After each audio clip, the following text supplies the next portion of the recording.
नमस्कार दोस्तों, प्रणाम। मैं डॉक्टर रमन आप सभी का अपने YouTube channel @care for sure clinic पर स्वागत करता हूं। दोस्तों, आज हम लोग बात करते हैं अलग अलग तरीके के आईवी फ्लूइड्स के बारे में। आपने देखा होगा कि जब भी हम लोग हॉस्पिटल में जाते हैं तो अधिकतर समय ऐसा होता है कि पेशेंट्स को जो है वो पानी की बोतल लगी हुई रहती है।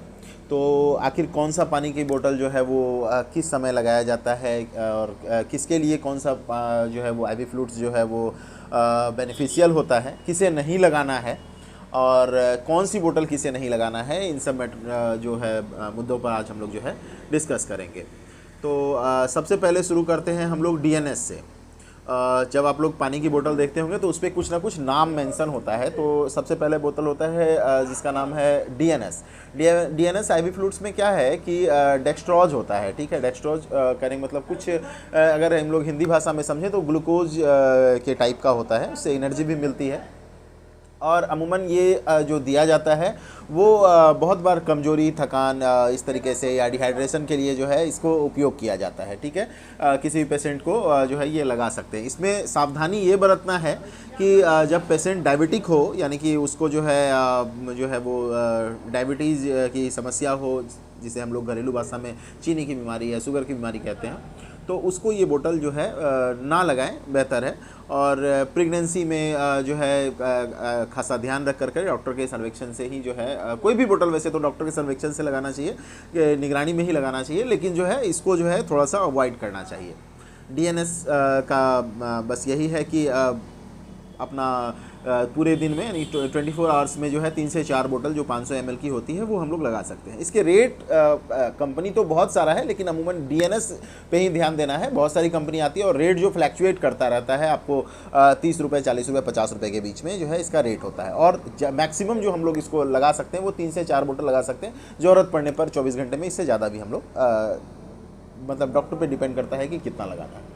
दूसरा जो बोतल जो सबसे ज़्यादा चलने वाला होता है हॉस्पिटल्स में वो होता है आरएल, यानी कि इसके अंदर में रैक्टिक जो है वो सोडियम जो है वो सॉल्यूशन होता है और इसको बहुत ज़्यादा यूज किया जाता है। आप हॉस्पिटल्स में जाएंगे 80% जगह पे ये होगा। ये डायरिया पे बहुत अच्छा काम करता है। उल्टी हो रही है या पेट खराब है, डायरिया हो रही है और अगर वो हो रहा है कंटिन्यू, तो फिर इसी को लगाया जाता है। डीएनएस से फिर काम नहीं चलता है।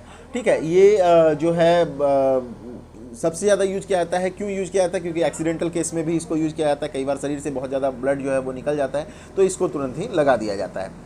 इसमें ध्यान रखना है कि बीपी के पेशेंट्स को नहीं लगाना है, क्योंकि इसमें कुछ ना कुछ, अगर हिंदी भाषा में समझें तो नमक की मात्रा होती है, जिससे कि ये बीपी, जिसको हाई बीपी की समस्या है, उसके लिए ये प्रॉब्लम क्रिएट कर सकती है। लो बीपी में कोई समस्या नहीं है, उसको आप लोग लगा सकते हैं। तीसरा, इसका भी डोज वही है, जो डोज लगभग सबका वही है कि 24 घंटे में 3 से 4 बोतल हम लोग यूज कर सकते हैं। तीसरा जो सबसे ज़्यादा चलता है वो एनएस नॉर्मल सलाइन होता है। इसके अंदर में जो है कोई ख़ास इसका कोई वो नहीं है कि हाँ भाई किस में लगाना है, नहीं लगाना है, ये किसी को भी लगा सकते हैं। इसमें कुछ सावधानी ये रखना है कि इसका भी 3 से 4 बोतल ही पूरे 24 घंटे में लगा सकते हैं हम लोग, ज़रूरत पड़ने पर। दूसरी चीज़, इसका बहुत बार ऐसा होता है ना, जैसे कट गया, फट गया ज़्यादा, तो नॉर्मल पानी से ना धो करके एनएस की पानी से, मतलब नॉर्मल सलाइन से धो देते हैं। बच्चे जब भाप लगाते हैं उसमें भी आप जो है ये एनएस की जो है वो डाल सकते हैं। कई बार कुछ इंजेक्शंस ऐसा होता है जिसको कि डॉक्टर ये प्रिस्क्राइब करते हैं कि आईवी फ्लूइड्स के द्वारा ही जो है वो शरीर में जाना चाहिए। जैसे कि आयरन वगैरह का जो होता है वो आईवी फ्लूइड्स के द्वारा ही जाना चाहिए, तो फिर उस आईवी फ्लूइड्स में जो है हम लोग एनएस का यूज कर सकते हैं। ठीक है, और ये 3 मुख्यतः चलता है, एनएस, डीएनएस और जो है आरएल।